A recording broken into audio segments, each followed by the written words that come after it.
tous et bienvenue sur 5 sur 7 matin, c'est la matinale de l'ORTB. Nous sommes aujourd'hui mercredi, c'est le troisième matin de la semaine et c'est un énorme plaisir, un énorme bonheur pour nous d'être ensemble avec vous.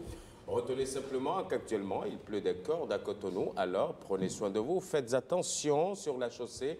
Sachez qu'il faut la partager et qu'il faut simplement aller bien lentement parce que qui va lentement va beaucoup plus sûrement. Et ça, vous connaissez bien l'adage.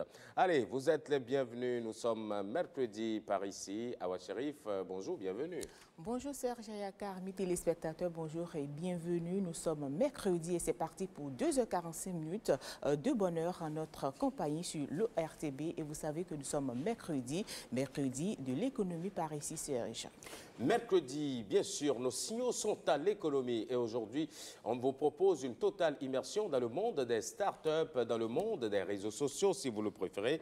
Ils sont bien sûr des outils de communication bien privilégiés par les créateurs, mais ils sont un peu marginalisés simplement parce que les créateurs n'ont pas encore très bien saisi qu'ils peuvent aider à faire beaucoup plus de choses lorsque l'on est sur la toile. Alors aujourd'hui, on vous parle des réseaux sociaux, mais les réseaux sociaux comme source d'approvisionnement, comme source de communication et surtout de promotion et d'innovation des entreprises. C'est de cela qu'il sera question dans notre forum de discussion. Mais bien avant cela, vous le savez, comme tous les autres jours, nous vous donnons à vous également la parole à travers une question, la question du jour. La question du jour, la voici. Selon vous, les entreprises peuvent-elles se passer des réseaux sociaux? Les entreprises peuvent-elles se passer des réseaux sociaux? Allez-y, vous pouvez interagir avec nous via Facebook ou sur notre numéro WhatsApp, c'est le 61 19 88 88. Et puis, je vous l'annonçais donc avant, bien sûr, le forum de discussion. Nous allons revenir sur les réseaux sociaux et les mettre en lien avec l'entrepreneuriat, la création d'emplois et en même temps la promotion de l'innovation. Ça va être dans la rubrique économie qui sera animée par Martial Guédigan qui recevra pour vous un patron d'entreprise. Il s'agit du directeur général de Business Partner. Et vous savez, à des moments donnés, votre employé se prépare à vous quitter et vous ne vous rendez pas compte qu'il veut s'en aller. Alors, comment reconnaître que votre employé se prépare à vous quitter? Restez avec nous, vous allez connaître l'astuce secrète avec Maxime Toclo par ici. Et puis, nous allons parler aussi de foncier, nous allons parler de l'immobilier à travers surtout la sécurisation foncière. Ça va être avec quelqu'un qui se retrouve et qui vous propose des solutions pour l'immobilier au Bénin. Il sera notre invité dans la deuxième partie. Notre invité dans la deuxième partie, nous allons recevoir bien sûr Angela et son invité, le lait maternel, la meilleure alimentation pour bébé. Nous allons savoir davantage avec Angela et son invité. Mais avant, Serge, qu'est-ce qui va suivre? Allez, c'est 5 sur 7 matin. On démarre tout de suite, bien sûr, avec le bulletin météo.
C'était donc le bulletin météo, une réalisation de nos confrères de BB24. Retenez simplement qu'il pleut ce matin, alors prenez soin de vous. Après le bulletin météo, place maintenant au flash de l'information. « 5/7, le flash, bienvenue. Des nouvelles des États-Unis, présent à New York dans le cadre de la 73e session de l'Assemblée générale de l'ONU. Patrice Talon a présidé la table ronde sur le rôle du partenariat public-privé dans la gestion des aires protégées. Au cours des échanges, le président de la République a présenté aux potentiels investisseurs les atouts du Bénin touristique, notamment le parc de la Pendjari, objet d'un plan de réhabilitation. Je viens du secteur privé et je sais combien l'efficacité du secteur privé peut réussir là où parfois le pouvoir public échoue. C'est simplement ce principe qui m'a amené tout de suite à m'adresser à APN pour nous aider à mettre en place un modèle de gestion, de formation, de transmission de compétences, sorte de moule, de modèle permettant une gestion durable, efficace de ce patrimoine de la Pendjari, qui est en Afrique de l'Ouest le parc animalier le plus riche, qui rassemble une biodiversité extraordinaire et qui, pour le Bénin, est une richesse. À la table ronde de New York sur la gestion des aires protégées, la présentation du président Patrice Talon sur le parc animalier touristique de la Pendjari a suscité de très vives réactions au nombre des éminents participants et investisseurs présents. I think this was a really important event. I was really impressed with the passion that President Talon demonstrated. Je pense que ceci est un événement très important. Je reste très impressionné par la passion dont le président Talon a fait montre. Et je pense que l'idée d'intégrer les préoccupations des populations locales et de faire le lien donc pays, philanthrope et environnementaliste est devenu de plus en plus clair. J'espère que ceci va influencer les politiques et rendre la gestion meilleure. I thought that President Talon did an amazing job. Je pense que le président Talon a fait un travail remarquable en tant que leader, d'abord en ce qui concerne ce que le Bénin essaie de faire dans le domaine de la conservation, mais aussi en tant qu'exemple pour les autres pays africains qui peuvent ne pas savoir que l'on peut émerger et être plus visible sur la carte du monde par le travail que l'on fait dans la conservation. La jeunesse de l'Union fait la nation de la 10e circonscription électorale a organisé une conférence publique sur l'entrepreneuriat et les réformes politiques du gouvernement. Parrain de circonstance, Léon Katari et les responsables du parti étaient présents à Glazoué où a eu lieu cette rencontre. Chers amis jeunes, vous êtes le fer de lance de tout développement. Le développement du Bénin vous tend la main. Le PAG est une opportunité avec son volume impressionnant de ressources en investissement. Ne soyez donc pas de simples spectateurs. Vous pouvez et vous devez être plutôt des acteurs engagés dans la mise en œuvre de cet ambitieux programme. Jean-Eudes Okoundé se veut en phase avec sa base. Le député de la 9e circonscription électorale a distribué des équipements sportifs et de nombreux lots dans les différentes communes des collines. Objectif du parlementaire, promouvoir les talents au sein de la jeunesse des collines. Vous avez pris le temps de vous amuser et en même temps de vous cultiver. Parce que la culture, il faut apprendre à marcher, il faut apprendre à danser et tout ça, c'est important pour la vie.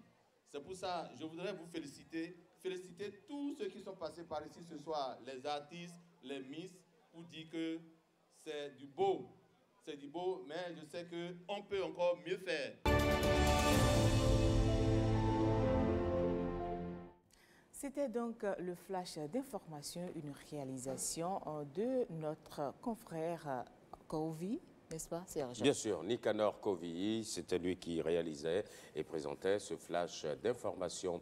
On va avoir le plaisir de retrouver demain pour le même exercice, hein, Rebecca Kenjaoulé. À suivre tout à l'heure la revue des titres des quotidiens qui sont parus pour le compte de ce mercredi 26 septembre 2018. On vous rappellera la question du jour. On aura droit aux paroles de sages avant de retrouver le tout premier invité de la journée. Pour l'heure, on marque une courte pause et on vous retrouve dans une poignée de secondes.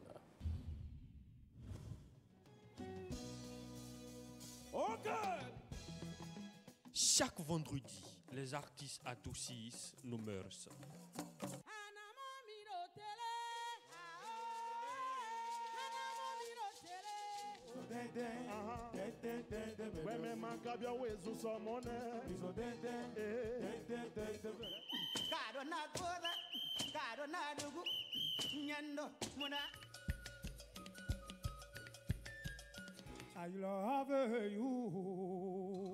Roots, votre magazine de divertissement. C'est tous les vendredis à 21h sur l'ORTB, la télévision du service public.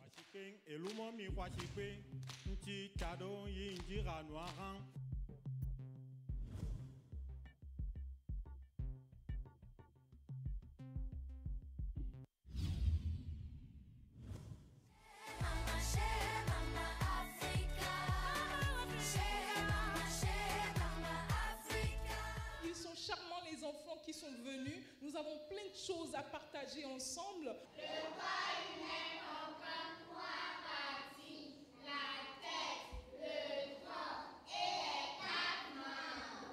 Sommes là pour danser, sommes là pour bouger, sommes là pour baisser, et la doux. Mon conte roule, traverse plusieurs royaumes et compte sur 4 princesses dont le père ne connaissait pas le nom.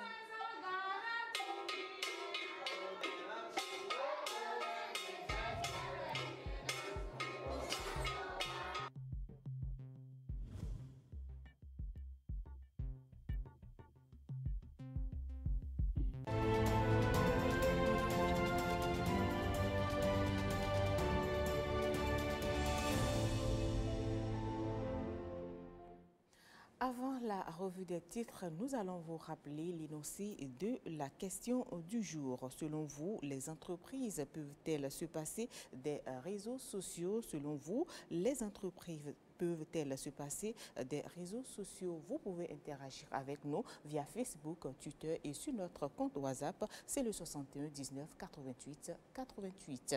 Que nous dit-il le sage? C'est avec vous. Oui, parole de sage, d'accord, allons-y. Alors, le sage aujourd'hui s'appelle Jeremiah Owayang, et puis c'est à lui que nous empruntons les propos. Il nous dit que B2C et B2B n'existent plus. Ce qui importe désormais, c'est le people to people. B2C et B2B n'existent plus. Ce qui importe aujourd'hui, c'est le people to people, c'est-à-dire le P2P. Jeremiah Owayang, pour comprendre simplement qu'il y a beaucoup de choses à retirer et à avoir donc sur les réseaux sociaux. Allons-y voir maintenant les quotidiens, qu'est-ce qu'ils nous offrent à lire aujourd'hui en ce mercredi 26 septembre 2018. C'est donc la revue des titres. Awa Sherif, on démarre avec le quotidien du service public La Nation. C'est la revue des titres que nous allons démarrer, je vous l'avais dit, avec le quotidien du service public La Nation. Que nous dit La Nation en manchette ce matin? Table ronde sur la gestion des aires protégées, le grand oral du président Patrice Talon à New York.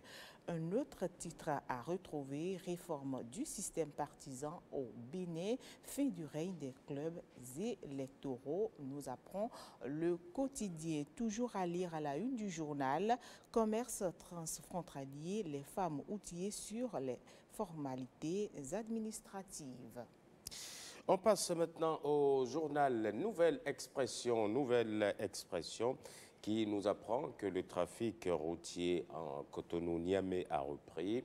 Le gouvernement, titre le journal, s'attelle à soulager les transporteurs. Et puis, entrée de la Saint-Yves dans le groupe Egemont, la cellule outillée désormais pour accompagner le président Talon dans sa lutte contre la corruption. Et puis, à 3 ans de l'adoption de l'agenda 2030 des Nations Unies, le RODD fait le point des différentes activités menées. Un autre titre à trouver, c'est plutôt une tribune. Le commerce intrarégional formel en Afrique de l'Ouest, ses atouts et ses défis face à la mondialisation. C'est une tribune de Ali Moussiliou. On passe maintenant au quotidien. L'autre vision, revêtement des enseignants contractuels de 2014. Talon satisfait une capitale revendication des syndicats. Selon le journal, le gouvernement poursuit ses efforts pour une année scolaire sans perturbation. À retrouver également à la une de ce journal, 20 polémiques autour de la gouvernance. Talon DSK en appelle à la retenue et invite le peuple à la vigilance. Le journal Libération à présent, Libération qui revient également sur la reprise du trafic sur l'axe Cotonou-Niamey via Malanville. Le gouvernement Talon, écrit le journal, soulage les peines des populations et des opérateurs économiques. Et à propos de l'abrogation du décret sur la taxation Internet, les populations, selon le journal, applaudissent la décision du chef de l'État. Sécurité routière, bientôt un nouveau code de la route au Bénin. C'est une interrogation, hein? Enfin, voilà, disons-le simplement comme ça. Commission d'actualisation de la LEPI, le journal vous propose la liste des 154 représentants de l'Assemblée nationale dans les CAA, les équipes de supervision déjà réparties sur le territoire national, précise le journal. Et à propos de la semaine mondiale de l'allaitement maternel, la 26e édition lancée à Dassazouma. L'actualité à présent, pour poursuivre cette revue des titres, l'actualité, revêtement des enseignants contractuels de 2014, Talon joue sa partition pour une année scolaire apaisée selon le journal. Les syndicalistes attendus pour jouer la leur. Toujours à retrouver à la une de ce journal, passer la polémique autour de la taxation des GSM, DSK crève l'abcès et salue la transparence du gouvernement. La jeunesse est invitée à ne pas se laisser manipuler.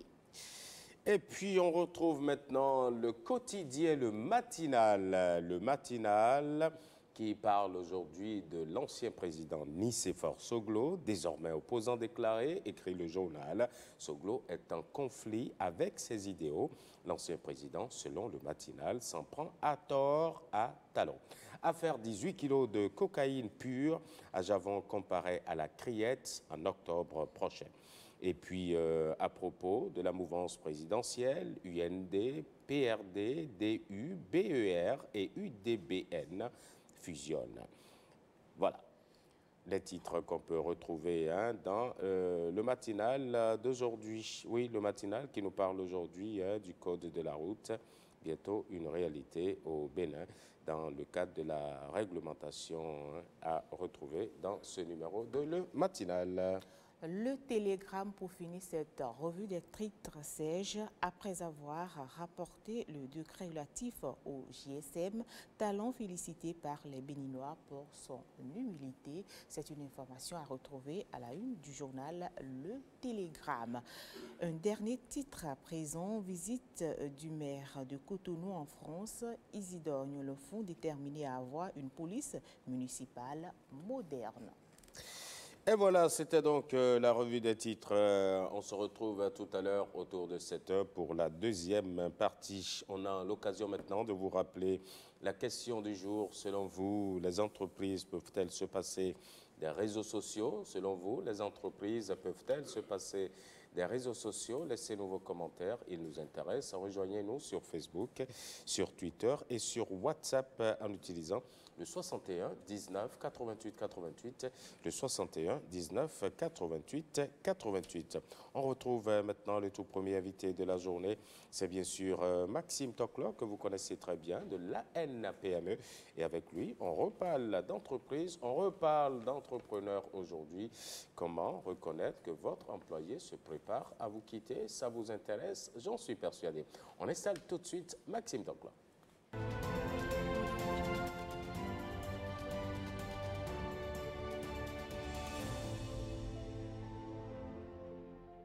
Maxime Tokla, notre invité de tous les mercredis. Bonjour Maxime. Bonjour Awa. Bonjour Serge. Bonjour Max et bienvenue. Merci. Comment vous portez ce matin?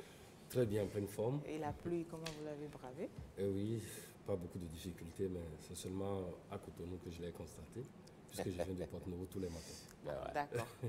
Alors, comment reconnaître que votre employé se prépare à vous quitter? Et comment vous le savez? Comment reconnaître quand notre employé se prépare à nous quitter? Vous avez l'art de reconnaître que notre employé veut nous quitter. Alors, partagez cela avec nos amis téléspectateurs. Oui, il y a des signes qui ne trompent pas. Et vous savez que l'entreprise a plusieurs fonctions. Et au nombre de ces fonctions, il y a la fonction ressources humaines, qui est une des fonctions les plus importantes. Lorsque vous avez, quel que soit le niveau d'équipement de votre entreprise, si la ressource humaine qualifiée, qui doit faire le travail, n'y est pas, eh bien, vous n'aurez pas les résultats.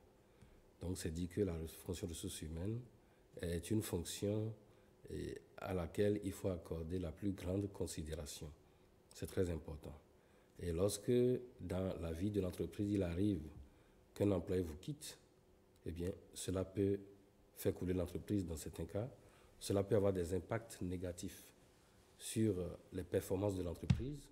On a vu des entreprises où la personne qui constitue, je dirais, la pièce maîtresse de l'entreprise a démissionné du jour au lendemain et l'entreprise a eu beaucoup de difficultés pour remplacer cette personne-là. Donc, il y a beaucoup de cas, beaucoup de situations. Et ce matin, je voudrais m'adresser particulièrement aux chefs d'entreprise. C'est un message à leur endroit pour leur dire qu'ils doivent faire attention à la question ressources humaines.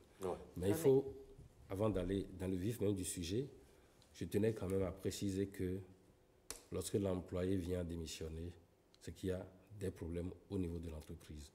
Et donc, avant de leur dire comment ils vont désormais savoir que leur employé va les quitter, il est important d'insister sur la façon dont ils doivent gérer leurs ressources humaines, sur l'importance à accorder à l'employé. L'employé, ce n'est pas parce qu'il est en quête de boulot qu'il faut le prendre comme un esclave.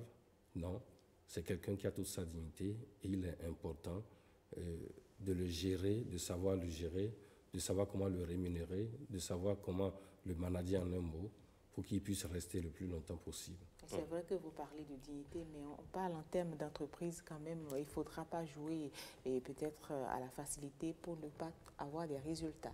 Oui, dans l'entreprise, vous avez des ressources humaines, je le disais tantôt, vous n'avez pas des esclaves. Vous avez des gens certainement qui sont en quête d'emploi, mais ce n'est pas parce qu'ils ont besoin de l'emploi qu'il faut les traiter comme si ce sont des nécessités. Lorsque vous employez quelqu'un qui ne se sent pas à l'aise à son poste, quelqu'un qui travaille avec vous mais qui ne s'épanouit pas à travers son emploi, eh bien, il vous quittera à coup sûr. Mais la faute est souvent à quel niveau? Est-ce que c'est l'entrepreneur, est-ce que c'est l'employeur ou l'employé? Très souvent, moi, je voudrais prendre le côté des entreprises parce qu'il faut dire que je m'adresse très souvent aux entreprises. Et je dis, dans la plupart des cas, ce que nous constatons, ce sont les entreprises qui sont en faute. Les entreprises gèrent très mal leurs ressources humaines. Je voudrais profiter de ce plateau pour leur dire c'est extrêmement grave ce qui se passe en matière de gestion des ressources humaines. Nous l'avons constaté, plusieurs diagnostics ont révélé cela.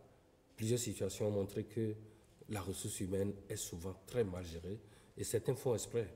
Ils vont recruter des gens de leur famille pour éviter de les mettre dans les bonnes conditions de travail. D'autres essayent de jongler, ont fait signer des contrats de stage à ne pas en finir, un premier contrat, un second.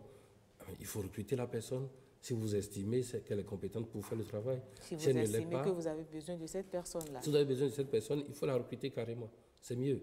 Parce qu'un employé recruté qui a un contrat assez clair se donne mieux au travail par rapport à un stagiaire qui a toujours la tête en l'air, qui pense toujours à où trouver l'emploi. Vous ne l'avez pas avec vous. il vient juste présent de corps mais absent d'esprit parce que toute sa tête est ailleurs, il cherche toujours l'emploi. Si vous avez avec vous des employés qui sont toujours en quête d'emploi, eh bien, vous ne les avez pas avec vous en définitive. Et c'est clair que cela va se refléter sur les performances de votre entreprise. Il y a des cas dramatiques, hein, je vous le dis, on le constate. Il y a des cas où vous voyez un employé qui refuse de payer ses employés ou qui refuse de payer ce qu'il leur doit les arriérés, ou tout simplement l'employeur gagne de l'argent mais préfère faire sa vie toute seule et se fout pas mal de ses employés. Alors que lorsque vous créez l'entreprise, c'est vrai, c'est vous qui l'avez créée, mais la richesse de l'entreprise doit être forcément partagée. Il y a un minimum qui doit retourner à ceux-là qui s'échinent à travailler avec vous, à ceux-là qui se donnent au quotidien pour que l'entreprise fonctionne comme cela se doit. Alors, tout à l'heure, vous parlez de signes, le vif du sujet même, Voilà, c'est comment reconnaître, voilà. Oui, comment reconnaître cela? Il faut dire très souvent, l'employé qui veut quitter, lui-même ne s'observe pas beaucoup. Il pose des actes très souvent, et des études ont montré qu'il y a certains actes qui sont fréquents. Je vais commencer par les citer. Je n'ai pas la prétention de tout citer parce qu'il peut y avoir des particularités. Nous sommes en ressources humaines et il y a toujours des actes imprévisibles. Il y a des actes qu'on ne peut pas prévoir à l'avance et qui peuvent, en fonction de la situation qui se présente, il y a des actes, de nouveaux actes qui peuvent se présenter. Alors très souvent, c'est quelqu'un qui, lorsque vous allez dans son bureau, il rend ses effets personnels parce qu'il est prêt à partir du jour au lendemain.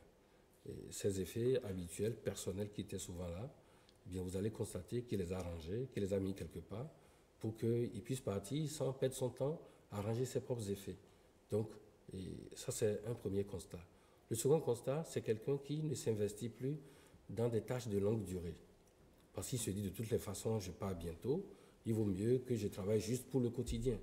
Et quand vous avez des initiatives qui doivent le conduire sur la longue durée, vous allez constater qu'il est réticent, il évite de s'y mettre, il ne se donne plus à ça parce qu'il a sa tête ailleurs.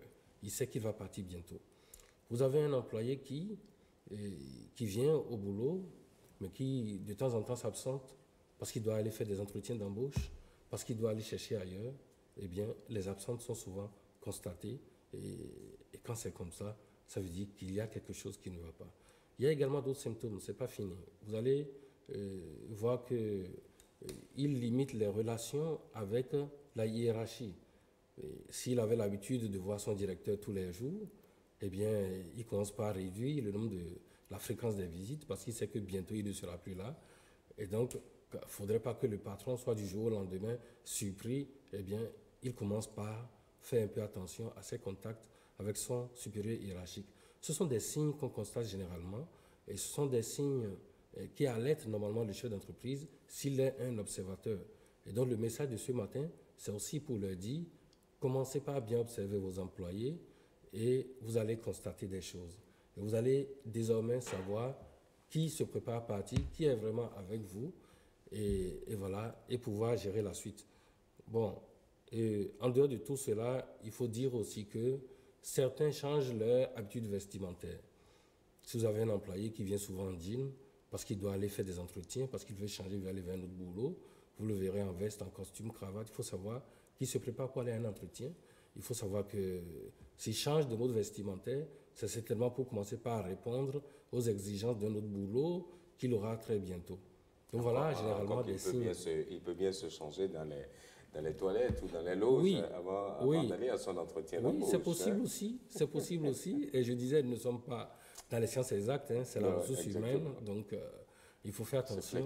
Mais une chose est sûre, tous ces signes que je viens de citer, tous ces symptômes, vous ne pouvez pas éviter tout cela si vous vous préparez vraiment. Mais qu'est-ce qui justement peut amener un employé à vouloir partir, à vouloir quitter? Plusieurs raisons. Les conditions de travail, très souvent. Et quand on parle de conditions de travail, il n'y a pas que le salaire. Il y a le salaire qui occupe une place importante, mais en dehors du salaire, il y a l'ambiance dans le milieu où vous travaillez. Ouais. Et l'ambiance, les conditions de travail. Est-ce que vous avez le matériel, les équipements qu'il vous faut pour vraiment travailler? Est-ce que l'ambiance est conviviale? Est-ce que votre chef, le chef d'entreprise ou votre supérieur hiérarchique dans l'entreprise, est-ce qu'il vous traite de manière digne? C'est ce qui n'est pas capricieux. Ce qui n'est pas capricieux. Est-ce que quand il a eu des problèmes avec madame hier nuit, il ne vient pas déverser cela les matins sur vous? Si c'est un cas, une situation ponctuelle, eh bien, on peut comprendre. Mais lorsque cela se répète tous les jours, vous savez, il y a des chefs d'entreprise qui passent tout le temps à crier sur leurs employés. Parce que pour eux, la façon de montrer qu'on est directeur, qu'on est supérieur à l'autre, qu'on est le premier manager, c'est à travers les cris.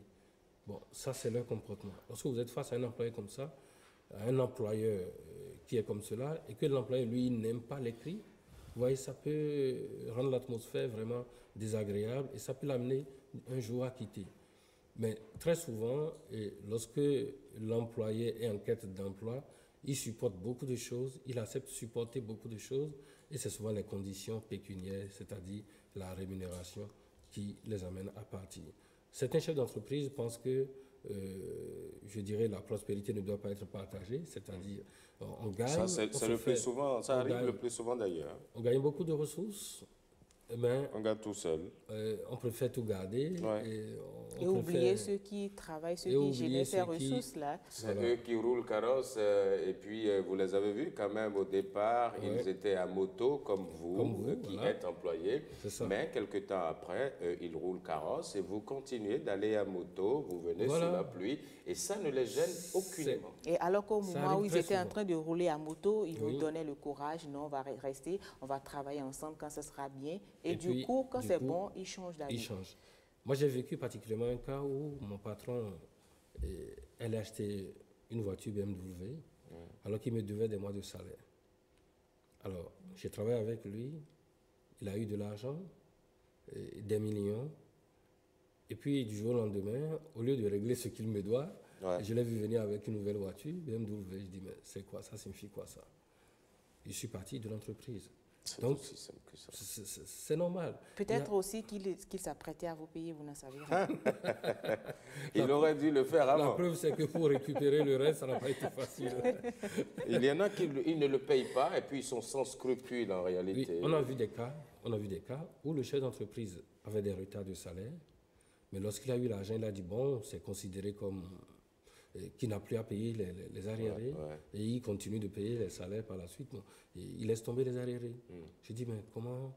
Il y en a qui vous disent que c'est tombé dans le trou à la banque parce qu'ils ont fait des prêts, et donc dès que l'argent arrive, ça tombe là-dedans, et voilà, c'est l'expression. L'employé, lui, il ne connaît pas ça, il a été recruté, un contrat a été signé, et voilà encore quelque chose, un contrat. Beaucoup de chefs d'entreprise aujourd'hui, la plupart des entreprises ne signent pas des contrats avec leurs employés. Ça peut être la cause d'un départ. Oui, parce que quand vous n'avez pas un contrat assez clair, bien signé, que vous pourrez désormais demain exhiber devant la justice pour réclamer vos droits, eh bien ça vous met dans l'insécurité totale. Et donc beaucoup, après un certain temps d'expérience, sont obligés de quitter, tout simplement parce que le chef d'entreprise ne prend pas ses responsabilités en signant un contrat et en les mettant dans les conditions normales de travail. Ouais, voilà encore des situations. Alors, est-ce que le départ d'un employé, c'est-à-dire c'est seulement quand on est maltraité au boulot, quand l'ambiance n'est pas bonne, ou bien l'employé peut trouver mieux et décider qu'il pourra aller ailleurs? Oui, ça peut arriver que l'employé trouve mieux ailleurs et qu'il décide de partir. Il est dans des conditions quand même acceptables, mais il a eu un meilleur boulot, il décide de partir, ce n'est pas de la faute forcément du chef d'entreprise, mais en de pareilles situations, le chef d'entreprise aussi, s'il est un bon manager, il doit trouver des stratégies pour le maintenir, si tant est que cette personne lui apporte une plus-value importante dans son entreprise. J'ai l'habitude de dire à ceux qui se font recruter dans les entreprises que si on vous paie à 200 000, sachez que c'est parce qu'on gagne au moins 500 000 à travers ce que vous apportez à l'entreprise, qu'on vous paye 200 000 là-dedans. Donc, ça veut dire que, quelque part, vous jouez un rôle qui est important dans l'entreprise. Alors, lorsque vous tombez dans un cas où la personne s'apprête à démissionner, et ce n'est pas de la faute du chef d'entreprise, le chef d'entreprise honore ses engagements et tout, c'est au chef d'entreprise d'être attentif et de renégocier le contrat de travail. Je connais un cas concret, et ça c'est une entreprise très connue, je ne voudrais pas citer son nom, Et l'entreprise, je lui ai proposé un comptable. Et donc, il a commencé, le comptable travaillait avec l'entreprise. Et après un certain temps, il s'est fait que le comptable a trouvé mieux ailleurs. Il allait négocier un autre salaire et tout. Il était prêt à partir. Le chef d'entreprise l'a appelé, a échangé avec lui, lui a dit, bon, combien on veut te payer là où tu vas? Il lui a dit, bon, voilà, j'ai trouvé mieux, on veut me payer tel montant. Il dit, bon, je te paie ce salaire et tu restes chez moi. Donc, c'est des situations qui arrivent. Lorsque le chef d'entreprise, il est un bon observateur, eh bien, il va constater que son employé veut partir, il doit pouvoir échanger avec lui et renégocier au besoin les conditions de travail, si cela l'arrange. Parce qu'il sait que si cela s'en va, il ne sait qu'il va le remplacer demain. La personne peut avoir apparemment les mêmes qualifications, mais ne sera pas performante au travail. Donc, il y a beaucoup de paramètres qui entrent en jeu et c'est au chef d'entreprise d'être vigilant et de pouvoir prendre les bonnes décisions au moment opportun. Mais en même temps, c'est que l'employeur, il n'est pas philanthrope. Si l'employeur, l'entrepreneur, il trouve mieux que vous et il a fortement l'intention de vous virer et de vous faire changer. Oui, il doit avoir signé avec vous un contrat de travail. Et vous, en tant qu'employé, vous devez savoir que le contrat vient à terme à un moment donné. Il ne peut pas vous renvoyer tant que vous n'avez pas commis de faute. Donc, vous mettez l'accent sur la signature du contrat de travail, ce qui ne se fait pas assez souvent. Ce qui ne se fait pas souvent. Mais aussi, il faut ajouter que le nouveau code du travail, sans le pénétrer dans tous ses aspects, privilégie beaucoup les chefs d'entreprise. Aujourd'hui, on peut signer des contrats à durée déterminée indéfiniment. Exactement. Il peut décider de ne signer que des contrats d'1 an. Donc, à l'employé aussi de toujours donner le meilleur de lui-même pour qu'après chaque année, on puisse lui renouveler son contrat. Donc, ça n'apporte pas lorsque l'employé il ne se sent pas en sécurité de travail, s'il n'y a pas une certaine stabilité, s'il ne veut pas, il ne peut rien faire sur le long terme en réalité, si vous n'avez que des contrats d'1 an tout le temps. Mais il y a aussi un aspect qu'il ne faudrait pas voir seulement le mauvais sens, mais il y a aussi le côté positif, c'est que l'employé, s'il donne le meilleur de lui-même, il arrive à convaincre son employeur, il peut renégocier son contrat chaque année. S'il avait un salaire donné, il estime que par rapport à ce qu'il est venu voir dans l'entreprise, par rapport à ses qualifications, par rapport aux résultats qu'il donne au sein de cette entreprise, il renégocie son contrat en conséquence. Et comme l'employeur, lui, il sait qu'il a vraiment besoin de lui, il sera obligé de revoir les conditions de travail. Donc, c'est un couteau à double tranchant. Et quelque part aussi, ce n'est pas tout à fait mauvais pour les employés. C'est vrai que ce matin aussi, je ne suis pas venu pour eux, je suis venu pour les chefs d'entreprise. Donc, je mets beaucoup plus l'accent sur ce que le chef d'entreprise, lui, doit faire en droit d'autres occasions pour parler des employés qui doivent, eux aussi, savoir comment se comporter pour renégocier leur contrat dans de meilleures conditions. Une dernière question peut-être, est-ce qu'il faut vouloir forcément garder l'employé alors que l'employé peut décider de changer d'environnement? Pas forcément. Pas forcément. Si l'employé décide lui-même de partir, vous n'avez pas le choix. Vous allez essayer de renégocier, vous allez tout faire, mais il finira pas partir parce qu'il ne veut pas rester. Il a ses raisons. Mais ce qui est important pour le chef d'entreprise, c'est d'échanger avec lui dans les conditions requises pour savoir les raisons, les motivations de son départ. C'est très important. Si c'est dû à un mauvais fonctionnement au sein de l'entreprise, même après son départ, il va falloir que le chef d'entreprise pense à revoir ce qui se passe dans son entreprise. Ça peut être lié à une mauvaise organisation du travail. Et si même l'employé décide de partir et s'en va, il faut qu'il corrige les failles qui ont entraîné le départ d'un tel employé. Sinon, les employés vont repartir. On connaît des entreprises qui changent du personnel pratiquement chaque trimestre. Ça, on en connaît, c'est très fréquent dans un pays comme le nôtre. Mais c'est au chef d'entreprise de revoir, de négocier, d'échanger avec l'employé pour modifier tout ce qui peut permettre à l'entreprise d'éviter ces départs fréquents.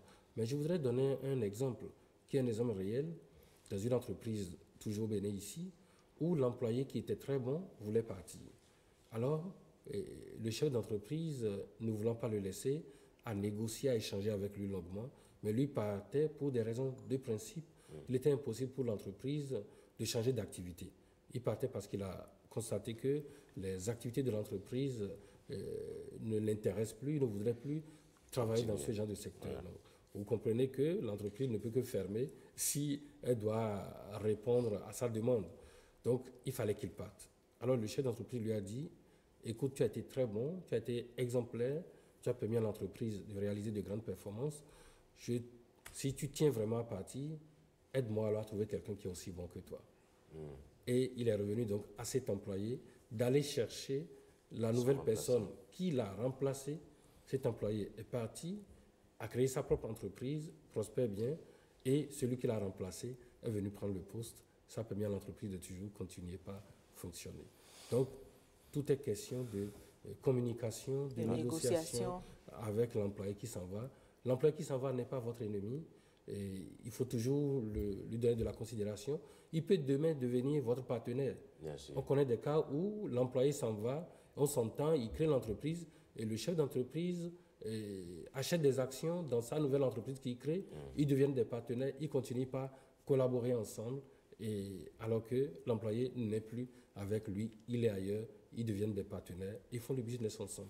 Il faut toujours voir les choses positivement plutôt que de s'enfermer dans des idées préconçues. Parce qu'ici, on se quitte toujours sur un pied de guerre et puis chacun reste dans son coin, on ne veut même plus se dire bonjour, comme si on n'avait jamais collaboré, etc. Voilà, on n'a pas de bons résultats et c'est dommage pour nos entreprises. Merci beaucoup Maxime Toklo d'être venu sur notre plateau. Merci Maxime. Oui. On se retrouve mercredi prochain. Allez, on vous emmène maintenant, c'est une totale immersion, on vous l'a dit, dans le monde des réseaux sociaux, les médias sociaux, vous les connaissez certainement, c'est des outils de communication, mais qui sont bien souvent négligés par les entrepreneurs et puis les patrons aussi. Alors, quel doit être leur rôle dans l'entrepreneuriat, dans la création d'emplois et dans l'innovation? On en parle tout de suite avec l'invité de Martial Guidigan.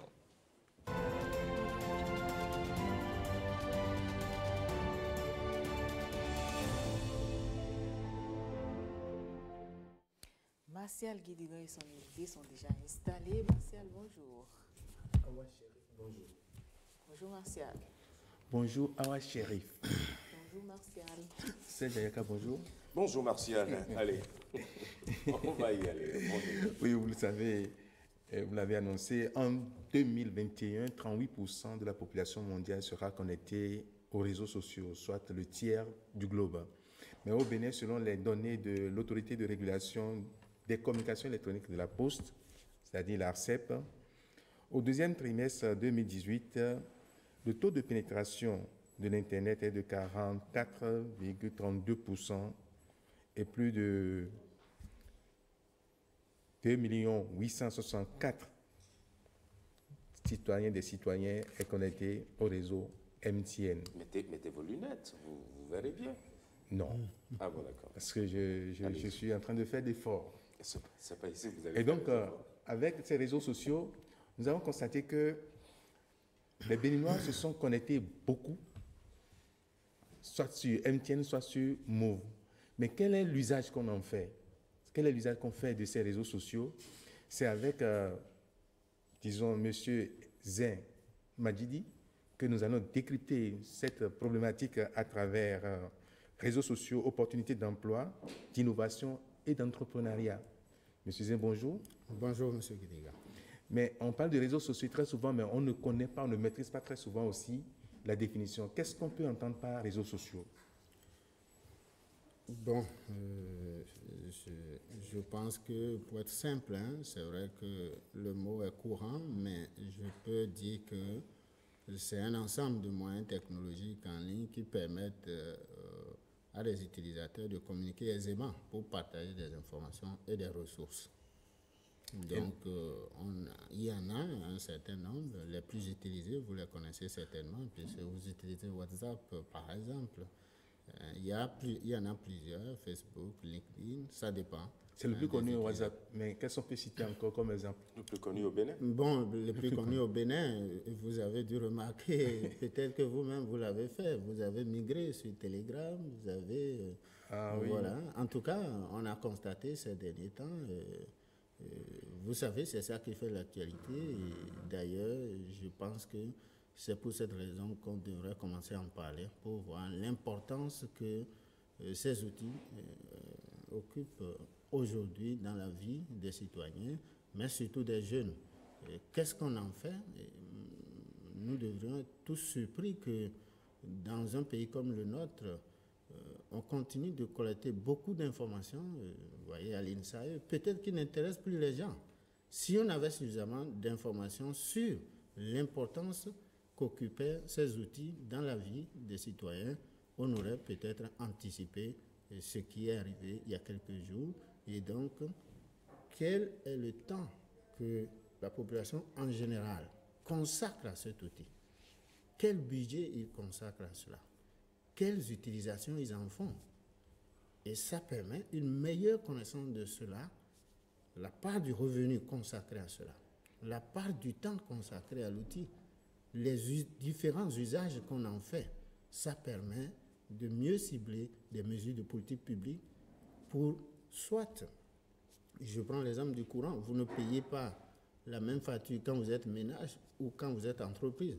Donc, en fonction de l'usage qui est fait, en tant qu'utilisateur, vous avez un certain intérêt à ce que la qualité de ce service, de cet outil s'améliore. Donc, on est surpris de constater qu'on n'a pas su, c'est-à-dire prévoir ce genre de choses. Et pourquoi l'intérêt de s'intéresser à cela? Pour l'emploi, pour les jeunes, pour l'entrepreneuriat et pour l'innovation. Selon vous, oui. Est-ce qu'en temps vous avez pu constater l'usage que les Béninois font des réseaux sociaux? C'est ça que je dis. Qui a les chiffres aujourd'hui au Bénin? On ne peut pas prendre de décision sans les chiffres. Donc, je veux savoir, vous venez de dire, c'est les quelques rares statistiques que nous avons dans notre pays. On dit taux de pénétration. Mais combien de Béninois aujourd'hui utilisent telle catégorie de réseaux sociaux? Et qu'est-ce qu'il en fait? On a été surpris que les Béninois ont été plus sensibles à l'augmentation du prix de quelque chose qui ne l'est de rien que l'augmentation du prix du pain, de l'essence, de ceci. Et tout le monde d'ailleurs. Hein? Voilà, donc ça veut dire qu'il y a un problème. Ça veut dire qu'il y a une situation qu'on a banalisée. Justement. Et c'est important de commencer à s'intéresser à cela pour voir comment un outil aussi comme ceux-là, la population a été aussi sensible à ça. C'est comme si on coupait le salaire des gens par deux. Vous comprenez? Pendant qu'on y est, j'allais dire, il y a quelques jours, sous dossier, on peut comprendre l'importance de ces réseaux sociaux. À comparer, disons, ces pays au Bénin, est-ce que le Béninois arrive à utiliser à bon escient les réseaux sociaux? Depuis un certain temps, je ne sais pas. C'est pourquoi je dis, sans statistique, on ne peut pas savoir quel usage les gens en font. De toutes les manières, depuis un certain temps, je prends pour les jeunes, ou même pour les gens de notre âge. Vous voulez postuler à un poste, de plus en plus, les offres d'emploi sont publiées par les moyens numériques. Les formulaires, vous devez les remplir en ligne. Les CV, vous devez les télécharger. Vos diplômes, vos attestations, vous devez les scanner, avoir la version numérique. Donc, l'autre époque où on prend les dossiers dans les cartables, on prend le bus pour aller à Parakou pour déposer est révolu. Pour aller à Naltengo pour déposer est révolu. Donc, si les gens étaient conscients de l'importance, c'est-à-dire si nous sommes là aujourd'hui, c'est mon souhait, que davantage on fasse de la pédagogie pour que les gens ne voient pas, peut-être qu'ils ont intérêt à collaborer pour qu'on améliore la qualité du service. Parce que davantage de gens ne savent pas l'importance de ces outils aujourd'hui. Nous, consultants, dirigeants de bureaux d'études, aujourd'hui, vous pouvez envoyer des tonnes de documents un peu partout dans le monde en un temps record. Et donc, un jeune, il vous dit, je fais un tour régulier à l'ANPE. Ils ont tous WhatsApp. Ils ont tous les réseaux sociaux. Mais il n'a pas son CV version numérique. Et il cherche un emploi. Il n'a pas ses diplômes en version numérique. Tu lui dis, envoie-moi. Il te dit, tu es où avant de t'amener sa version papier. Alors que quelqu'un a besoin de sa compétence au Nigeria, au Zaïre, je ne sais où, excusez-moi, en RDC, ou au Maroc, ou en France. Il a une moto. Ça coûte quoi aujourd'hui? Une moto, c'est 400 000. Un ordinateur et un téléphone portable, Android, c'est moins de 400 000. Vous voulez catégoriser? Qu'est-ce que je veux dire par là? Avec un téléphone Android aujourd'hui, vous pouvez avoir un bon emploi. D'ailleurs, de plus en plus d'enquêtes, on ne le fait plus avec du papier. C'est sur téléphone que vous allez remplir les questionnaires sur le terrain. Et vous, de manière instantanée, les données sont recueillies à Cotonou ici. Donc, même pour être enquêteur aujourd'hui, on vous demande, est-ce que vous avez un téléphone Android? Est-ce que vous savez utiliser telle application? Et donc, si les gens comprenaient l'importance de ces outils-là dans la quête quotidienne de l'emploi pour entreprendre, ils auraient peut-être intérêt à collaborer pour que l'accès, la qualité de ces services soit améliorée. Est-ce que vous êtes en train de dire par là, il faut privilégier le téléphone portable à la moto ou quoi? C'est ça que je disais. Je dis, ce que nous disons, ça peut vous surprendre, c'est le quotidien. Il a une moto qui coûte cher, mais qui lui crée des charges. Mais qui permet quand même de se déplacer. Tout à fait. Mais en termes de coût d'opportunité, tu as des moyens limités. Ne faudrait pas privilégier ce qui te permettrait rapidement d'avoir un emploi, d'avoir une opportunité de revenu. C'est ça que je dis. Tu as une opportunité à saisir, une offre d'emploi. Les jeunes continuent de traîner le même CV. Si votre curriculum vitae pour postuler à l'ORTB, ce n'est pas le même CV que vous envoyez quand vous voulez postuler à MTN, quand vous voulez postuler dans une banque. Donc chaque fois, si vous n'avez pas un ordinateur, vous n'avez pas un téléphone, vous devez aller dans un centre de copie pour dire, il faut me changer encore le CV pour que je postule à tel. Donc, aujourd'hui, en termes de coût d'opportunité pour un jeune, l'investissement le plus rentable pour lui, c'est d'avoir un ordinateur, un téléphone Android qui lui permet d'être compétitif sur le marché d'aujourd'hui. L'autre époque où on va lire les appels à candidature à la main d'œuvre, c'est fini. Même le gouvernement, les offices d'État, appel à candidature, c'est en ligne. Même l'INSAE, pour postuler, pour être enquêteur, c'est en ligne. Vous voyez que c'est important qu'on commence à en parler pour que les gens comprennent qu'ils ont, de la même manière qu'ils demandent à avoir l'eau, à avoir les écoles dans les villages, la qualité de ces gens de services aujourd'hui, peut-être, devrait être érigée en services sociaux, où on doit réclamer ça, où qu'on soit, vous voulez pour dire pouvoir que, être, oui. À un moment donné, on peut avoir la connexion gratuitement. Moi, nous sommes obligés de constater que c'est comme si la population demandait l'école et l'eau. On leur a dit, vous allez payer davantage pour ceci, et on a vu combien de gens ont été impactés. Donc, il faut que on voit toutes les opportunités que les gens devraient saisir de cela, c'est-à-dire des richesses qu'on peut créer de cela, les opportunités qu'on peut avoir de cela. Dès lors que ça vous rapporte quelque chose, vous n'êtes pas de la même manière sensible à l'augmentation du coût que si ça vous crée que des charges. Malheureusement, peut-être les gens ne font que se distraire avec ça. Et quand ils voient qu'on a augmenté un peu, ils ont été sensibles à ça. Si ça rapportait de l'argent, c'est un peu comme les jeunes qui font de la cybercriminalité. Quel que soit le prix auquel vous allez mettre ça, peut-être qu'ils ne seront pas aussi sensibles.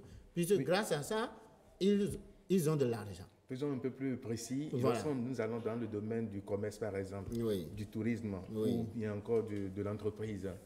Quelles sont les opportunités qu'on peut avoir dans ces trois domaines que je vais te citer, par exemple? On peut se former grâce à ces outils. C'est-à-dire, vous avez, si nous sommes dans le domaine de la communication, vous pouvez créer un groupe entre des professionnels de la communication d'un peu partout dans le monde, puisque par exemple, vous avez jusqu'à 256 personnes que vous pouvez inscrire. Donc, rien que si vous avez besoin d'accéder à un certain nombre de connaissances, de compétences, à travers ces outils, vous pouvez vous former davantage, acquérir de nouvelles compétences. Vous pouvez, si vous êtes jeune, améliorer votre employabilité de cette manière. Vous pouvez davantage saisir les opportunités d'emploi. Vous pouvez, vous êtes jeune bachelier, des offres de bourse sont envoyées en ligne. Quel intérêt vous avez à ne pas avoir un outil comme ça qui vous permet, de votre domicile, de saisir cette opportunité? Si vous êtes entrepreneur, aujourd'hui, pour innover, c'est plus facile grâce à ces outils. Avant, par exemple, vous êtes fabricant d'un équipement, Pour voir les nouveautés des équipements, il faut aller à une foire d'abord où les gens amènent les choses de manière physique. Aujourd'hui, de votre chambre, vous êtes fabricant de ce micro, vous pouvez vous connecter avec les autres qui le fabriquent, les modèles qui existent, vous pouvez avoir des milliers de votre chambre. Et comme ça, ça vous donne de nouvelles idées pour voir comment vous pouvez innover dans votre entreprise. C'est d'ailleurs facile à travers ça de communiquer avec les consommateurs. Je veux mettre sur le marché un produit, du sucre ou du thé. C'est facile de faire un sondage d'opinion des consommateurs. Qu'est-ce qu'ils pensent de mon produit que je suis en train de faire? Mais l'autre face de la médaille aussi, c'est que par les réseaux sociaux, on peut toujours détruire une entreprise. Mais c'est ça que nous disons. Le bon usage. Le bon usage. Il faut davantage. L'objet, pour moi, de l'importance de ce thème, c'est que on doit davantage, vous savez, on passe beaucoup plus de temps à parler des choses qui ne font pas avancer que des choses qui devraient permettre aux gens de faire des progrès. Nous sommes là pour susciter davantage le besoin de communiquer, de documenter sur l'importance de ces nouveaux outils pour créer de nouveaux métiers. Des gens pensent encore à céder à des emplois classiques de l'autre époque. De votre maison, avec votre ordinateur et votre téléphone, vous pouvez travailler pour quelqu'un et gagner bien votre argent. Il vous envoie des documents, il vous dit produisez-moi tel rapport, vous êtes sous contrat avec lui, votre rôle c'est de travailler depuis chez vous. Je suis dans la communication, je vais envoyer des supports numériques. Quel que soit là où je suis, si je suis en contrat avec vous, je suis à l'intérieur du pays, si je n'ai pas une bonne connexion, est-ce que je peux vous envoyer le produit pour lequel je suis en contrat avec vous? Il faudrait qu'on communique suffisamment sur les avantages de cela, les revenus que ça peut permettre aux gens d'avoir. Et en ce moment, ils ne seraient pas sensibles de la même manière que s'ils l'utilisent pour peut-être se distraire et ça leur crée des charges. Et donc, pour nous autres qui l'utilisons par exemple pour créer de la richesse, la qualité de cela compte pour nous. Le coût de cela, il compte pour nous. Donc, c'est un appel. Il faudrait qu'on commence à lancer un appel à toutes les parties prenantes. D'ailleurs, on demande dans le cadre de cette crise-là aux gens de venir. Est-ce que les gens sont allés sur la table avec des propositions? Sans étude, comment vous pouvez apprécier l'ampleur de la chose et faire des propositions? Je ne peux pas dire aujourd'hui, vous, ça occupe 30% de votre revenu. Vous, ça occupe 50% de votre revenu. Et donc, comment je peux faire de propositions pour dire, bon, si vous voulez augmenter, mais vous savez que ça occupe telle partie du revenu des gens, ça occupe tel pourcentage, c'est plutôt les gens utilisent pour tel ou tel usage. Et il faudrait plutôt mettre l'accent sur tel ou tel élément.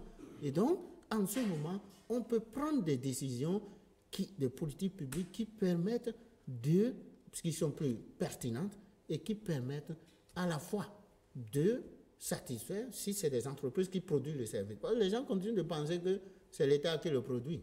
Vous voyez un peu, bon, il faut construire les écoles, il faut construire les routes. Vous voyez, or, ceux qui produisent ce service ont des charges et doivent être performants. Voilà un peu la complexité de la chose. Je voudrais qu'on s'amuse un peu à arrimer tout ce que vous dites là avec l'économie. Il va être l'heure, on n'a plus suffisamment de temps, quelques secondes seulement. Non, c'est simplement parce que je voulais simplement savoir quelle est l'économie d'échelle qu'on peut avoir à partir de ce développement des trois domaines qu'on vient de citer, le tourisme, le commerce ou bien l'entreprise. Bon, je pense qu'aujourd'hui, pour le tourisme, pour la visibilité de notre pays, on n'a plus besoin, les promoteurs n'ont plus besoin forcément d'un immeuble. Ils ont juste besoin de développer des outils numériques sur la toile. Et le touriste, il est quelque part en Chine, il connaît le Bénin. Dans le commerce, j'ai parlé de l'innovation. Être en contact avec des distributeurs un peu partout dans le monde, c'est plus facile. Donc, quel que soit le secteur aujourd'hui, le rythme des innovations est très très élevé grâce à l'utilisation optimale de ces outils-là. D'où, nous tous, nous avons intérêt à travailler ensemble pour qu'on ait des informations qui permettent d'apprécier à quel coût on doit avoir accès à ce service de qualité et pour que